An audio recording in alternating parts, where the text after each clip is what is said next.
ये कहानी है एक गांव मोहनपुर की, जहां पर एक परिवार रहता था। उस परिवार में माता पिता और एक बेटी रहते थे। वो तीनों खुशी खुशी अपना समय बिता रहे थे। रमा की बेटी का नाम कोमल था। कोमल थोड़ी सांवली थी और उसके मुंह पर थोड़े दाग धब्बे भी थे, लेकिन रमा उसको बहुत ज़्यादा प्यार करती थी। वो अपनी बेटी को कभी भी किसी भी चीज़ की कमी नहीं होने देती थी। एक दिन रमा का पैर सीढ़ियों से फिसल जाता है, जिससे उसके सर पर गहरी चोट लग जाती है और उसकी मृत्यु हो जाती है। माँ, आप कहाँ चली गई माँ? आपके बिना ये घर घर नहीं लगता। आप वापस आ जाओ ना माँ, मैं आपके बिना कैसे जीऊंगी? कोमल को रोता देख उसके बाबा को अच्छा नहीं लगता। वह दूसरी शादी कर लेता है और उसके लिए दूसरी माँ ले आता है। लेकिन जिससे वह शादी करता है वह औरत भी अपने साथ एक लड़की लेकर आती है। वह लड़की देखने में कोमल से ज़्यादा सुंदर थी और उसका नाम सीमा था। एक दिन कोमल खेल रही थी, तब मीरा उसको खेलता देख अपना असली रंग दिखाते हुए बोली, ओ महारानी, तू यहाँ दिन भर खेलती रहती है। ये खिलौने तेरे लिए नहीं है। चल इन खिलौनों को मेरी बेटी सीमा को दे दे। यह कहते हुए मीरा कोमल को कोसने लगती है और फिर अपने काम में लग जाती है। काम करते करते वह बहुत थक जाती है। तूने अभी तक ये खिलौने सीमा को नहीं दिए। चल जा, अभी जाकर ये खिलौने सीमा को दे, वरना मार मार कर तेरी चमड़ी उधेड़ दूंगी। और जा जाकर सबके कपड़े धुल। मैं तो अभी बहुत छोटी हूँ ना, मुझे कोई काम करना नहीं आता। आप मुझे कुछ और काम दे दीजिए। खाना खाते हुए तो नहीं बोलती, तब तो बहुत ठूस ठूस के खाती है। जा जाकर बर्तन धुल। मीरा की बात सुनकर कोमल डरकर जैसे तैसे घर का झाड़ू पोछा करने लगी। उसके बाद रसोई में सारे जूठे बर्तन धोने से थक हार कर कोमल अपने कमरे में जाकर सो जाती है। तभी वहां मीरा पहुंची और उसको सोता देख गुस्से में तिलमिला उठी और बोली, अच्छा, तो ये महारानी जी यहाँ आराम फरमा रही हैं। मेरी बेटी स्कूल से आने वाली है, जा उसके लिए खाना बना। मेरी बेटी को गरम गरम खाना बहुत पसंद है। माँ, मेरा भी स्कूल जाने का मन करता है, मुझे भी पढ़ने जाना है। बड़ी आई स्कूल जाने वाली, क्या कभी तेरी माँ भी स्कूल गई है? जा जाकर सबके लिए खाना बना। रोते रोते किचन में जाकर खाना बनाने लगी, लेकिन गैस की आंच तेज होने की वजह से सारा खाना जल गया। तभी वहां मीरा गुस्से से चिल्लाते हुए आई और बोली, मुझे पता है, तूने ये खाना जानबूझकर जलाया है ताकि मेरी बेटी भूखी रहे। मैंने ये जानबूझकर नहीं किया, बस हो गया। मुझे कोई काम करना नहीं आता। आगे से मैं इस बात का ध्यान रखूंगी। मैं सब जानती हूँ, ज़्यादा बोल मत। मेरी बेटी का खाना जलाने की सज़ा तुझे ज़रूर मिलेगी। आज तुझे खाना नहीं मिलेगा, एक दिन भूखी रहेगी तो सारी अकल ठिकाने आ जाएगी। इस तरह आए दिन मीरा का अत्याचार कोमल पर बढ़ता ही जा रहा था। ऐसे ही कई साल बीत गए। अब कोमल और सीमा दोनों बड़ी हो चुकी थी। जहां कोमल एक नौकरानी की तरह घर का सारा काम किया करती थी, वहीं मीरा की बेटी सीमा सारा दिन आवारा दोस्तों के साथ बाहर घुमा करती थी। मीरा के ज़्यादा लाड़ प्यार की वजह से सीमा बहुत ही ज़्यादा जिद्दी और घमंडी बन चुकी थी। तभी उनके पास के शहर में एक फैशन कंपटीशन होने वाला था। जब ये बात सीमा को पता चली तो वो खुश होते हुए अपनी माँ मीरा से बोली, आपको पता है माँ, हमारी कॉलोनी में अगले हफ्ते एक फैशन कंपटीशन होने वाला है और जो कोई भी इस कंपटीशन को जीतेगा उसे पूरे 5 लाख का इनाम मिलेगा। साथ ही साथ उसे फिल्मों में काम करने का भी मौका मिलेगा। मुझे इस फैशन कंपटीशन को किसी भी हाल में जीतना है माँ। ये कंपटीशन तो तू ही जीतेगी। इस पूरी एरिया में तुमसे ज़्यादा सुंदर कोई नहीं है। माँ, इस कंपटीशन को जीतने के लिए मुझे ब्रांडेड और सबसे महंगा वाला गाउन चाहिए। मैं इस शहर की सबसे सुंदर लड़की दिखना चाहती हूँ। क्यों नहीं मेरी राजकुमारी बिटिया, मैं तुझे सबसे महंगा और ब्रांडेड गाउन खरीद कर दूंगी। दूर खड़ी कोमल उन दोनों की बातें सुन रही थी।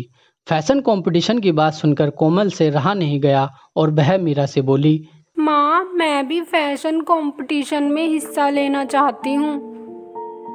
क्या आप मुझे सस्ता सा गाउन दिला दोगी? तेरे जैसी काली कलूटी के लिए उस फैशन कंपटीशन में कोई जगह नहीं है। तू इस घर के काम करने के लिए ही पैदा हुई है। जा चली जा यहाँ से और काम कर ले घर का। कभी अभी फैशन कंपटीशन में भाग दिलवाऊं तुझे।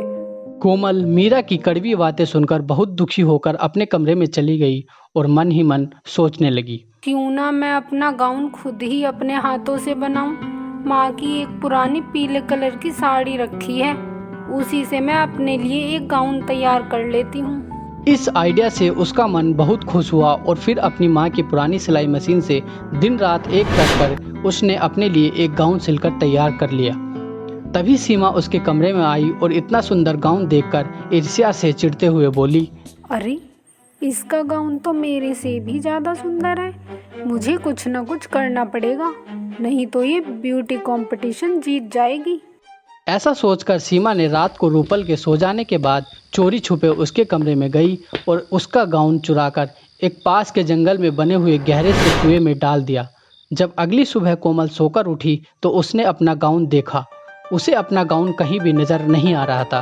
वह घबराते हुए गाउन को इधर उधर ढूंढने लगी। तभी वहां सीमा आई और बोली, क्या हुआ बहन, तुम क्यों रो रही हो? दरअसल मेरा गाउन कहीं मिल नहीं रहा। मैंने बड़ी मुश्किल से सिलकर तैयार किया था। कहीं तुमने मेरा गाउन देखा है क्या? अच्छा वो था गाउन, वो तो मैंने पास ही के एक जंगल के कुएं में फेंक दिया। तुझ जैसी कल्लो मेरी बराबरी करने चली थी ना, अब देखती हूँ तू कैसे बिना गाउन के कंपटीशन में हिस्सा लेती है। सीमा के जाने के बाद वो फूट फूट कर रोने लगी और गुस्से में घर से बाहर निकल गई। वह चलती चलती एक पास ही के जंगल में जा पहुंची। वहां एक पेड़ के नीचे उदास होकर बैठ गई। अब मैं क्या करूं? मैंने बड़ी हिम्मत से माँ की साड़ी से अपने लिए एक गाउन सिला था, लेकिन सीमा ने मेरा गाउन कुएं में फेंक दिया।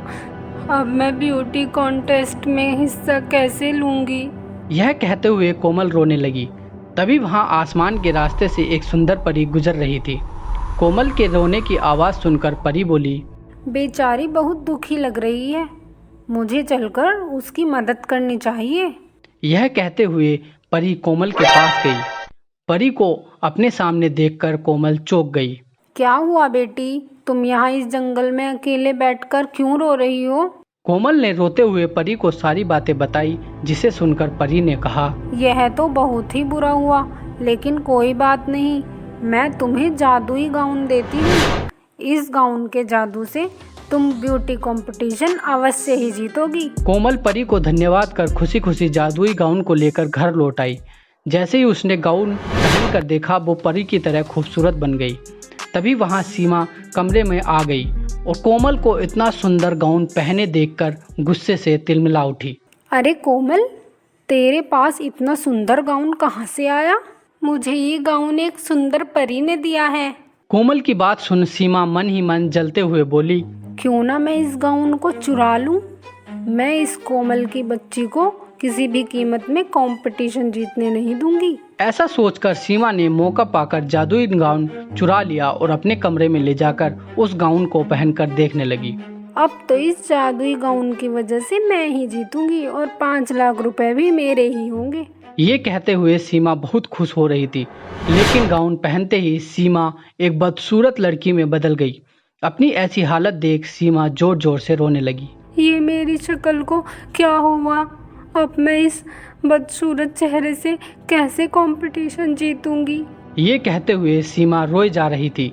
तभी उस गाउन में से आवाज आई, ये तुम्हारे किए की सजा है।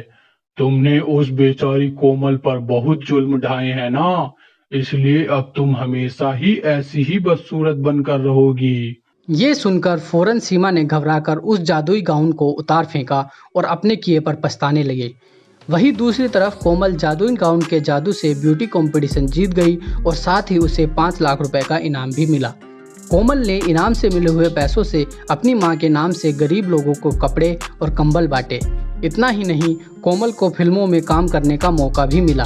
धीरे धीरे कोमल को नाम और शोहरत मिलने लगी। इस तरह कोमल की जिंदगी जादुई गाउन के जादू की वजह से बिल्कुल बदल गई और वो हंसी खुशी अपने जीवन में जीने लगी।